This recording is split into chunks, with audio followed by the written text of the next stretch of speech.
नमस्कार दोस्तों, अब आते हैं सबसे महत्वपूर्ण सवाल पर।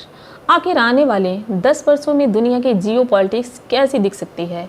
यदि हम वर्तमान घटनाओं का विश्लेषण करें तो स्पष्ट ये दिखाई देता है कि दुनिया अब एक ध्रुवीय व्यवस्था से निकलकर बहुध्रुवीय व्यवस्था की ओर बढ़ रही है। और एक समय ऐसा था जब शीत युद्ध के बाद अमेरिका को दुनिया की एकमात्र महाशक्ति माना जाता था, लेकिन अब ऐसा बिल्कुल भी नहीं है। अब आज की स्थिति जो है वो पूरी तरीके से बदल चुकी है, जिसमें चीन आर्थिक और सैन्य रूप से तेजी से आगे बढ़ता हुआ दिखाई देता है। भारत वैश्विक मंच पर अपनी उपस्थिति लगातार मजबूत कर रहा है और यूरोपीय देश अपनी रणनीतिक भूमिका को पुनर्परिभाषित कर रहे हैं। मध्य पूर्व के देश भी केवल तेल निर्यातक अब नहीं बचे हैं, बल्कि निवेश और तकनीकी केंद्र बनने की दिशा में वो भी लगातार आगे बढ़ रहे हैं। और इस बदलती दुनिया में भारत के सामने बड़े ही अवसर मौजूद हैं, जिनमें पहला अवसर ये दिखाई देता है कि आर्थिक विकास। आखिर कैसा होगा भारत का आर्थिक विकास।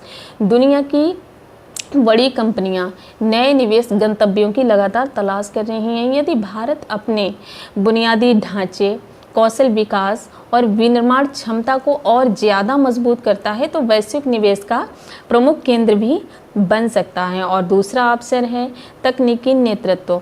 Artificial intelligence, semiconductor, quantum computing, cyber सुरक्षा और अंतरिक्ष तकनीक आने वाले समय की सबसे महत्वपूर्ण प्रतिस्पर्धा के क्षेत्र होंगे। यदि भारत इन क्षेत्रों में तेज़ी से आगे बढ़ता है तो ये केवल बाजार नहीं बल्कि नवाचार का भी एक केंद्र बन सकता है। और तीसरा अवसर भारत के लिए है वो है कूटनीतिक प्रभाव। आज भारत कुछ देशों में शामिल है जो अमेरिका, रूस, यूरोप, जापान, ऑस्ट्रेलिया और कई विकासशील देशों के साथ एक साथ मजबूत संबंध बनाए हुए हैं। और ये संतुलन भारत को एक विशेष वैश्विक भूमिका देता है, लेकिन अवसरों के साथ चुनौतियां भी हैं, कठिनाइयां भी हैं। और जिसमें पहली चुनौती ये दिखाई देती है कि चीन के साथ उसके संबंध कैसे हैं। भारत और चीन दोनों एशिया की महाशक्तियां हैं, बड़ी शक्तियां हैं। दोनों देशों के बीच सहयोग भी अत्यधिक आवश्यक है और प्रतिस्पर्धा भी जारी रहेगी। अब इनके जो विवाद हैं वो क्या है? सीमा विवाद, व्यापार असंतुलन और क्षेत्रीय प्रभाव जैसे मुद्दे भविष्य में महत्वपूर्ण बने रह सकते हैं। और दूसरी चुनौती है कि वैश्विक अस्थिरता।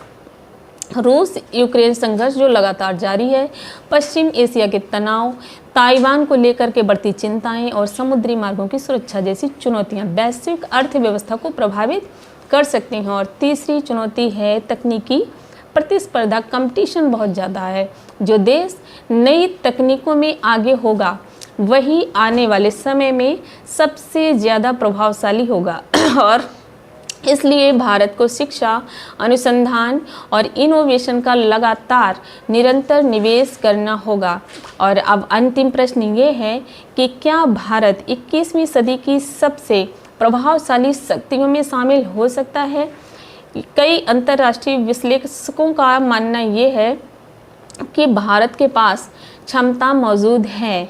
विशाल युवा आबादी, तेजी से बढ़ती अर्थव्यवस्था, लोकतांत्रिक व्यवस्था, तकनीकी प्रगति और रणनीतिक भौगोलिक स्थिति भारत की सबसे बड़ी ताकत है। लेकिन सिर्फ इतना होने से बात नहीं बनती है। केवल क्षमता होना ही पर्याप्त नहीं है, उस क्षमता को परिणामों में बदलना भी एक असली चुनौती है और उसके लिए भी काम करना पड़ता है। और यही वह समय है जब भारत को आर्थिक विकास, राष्ट्रीय सुरक्षा, तकनीकी आत्मनिर्भरता और वैश्विक नेतृत्व के बीच संतुलन बनाना होगा। तो दोस्तों, एशिया की राजनीति बदल रही है। इंडो पैसिफिक दुनिया का सबसे महत्वपूर्ण रणनीतिक क्षेत्र बनता जा रहा है और क्वाड जो है वो लगातार सक्रिय है। चीन अपनी रणनीति के साथ आगे बढ़ रहा है और अमेरिका भी नए साझेदारों को मजबूत कर रहा है। सबके सब दोस्तों एक्टिव चल रहे हैं। और इन सब के बीच भारत एक ऐसे मोड़ पर आकर खड़ा हो गया है जहां उसके निर्णय केवल उसके भविष्य के नहीं बल्कि पूरे क्षेत्र की दिशा को भी प्रभावित कर सकते हैं। अब देखना यह दिलचस्प होगा कि आगे आने वाले वर्षों में भारत इस अवसर का कितना प्रभावी उपयोग कर पाता है और इसके बारे में आपकी राय क्या है? क्या भारत आने वाले दशक में वैश्विक शक्ति के रूप में उभरेगा? क्या चीन और भारत के बीच प्रतिस्पर्धा और ज़्यादा बढ़ेगी या फिर दोनों में सहयोग का दौर शुरू होगा? अपनी राय कमेंट में ज़रूर बताइए। अगर आपको ये एनालिसिस पसंद आई हो तो लाइक कर दीजिए, सब्सक्राइब कर दीजिए और बेल आइकन को ज़रूर दबाइए। जय हिंद।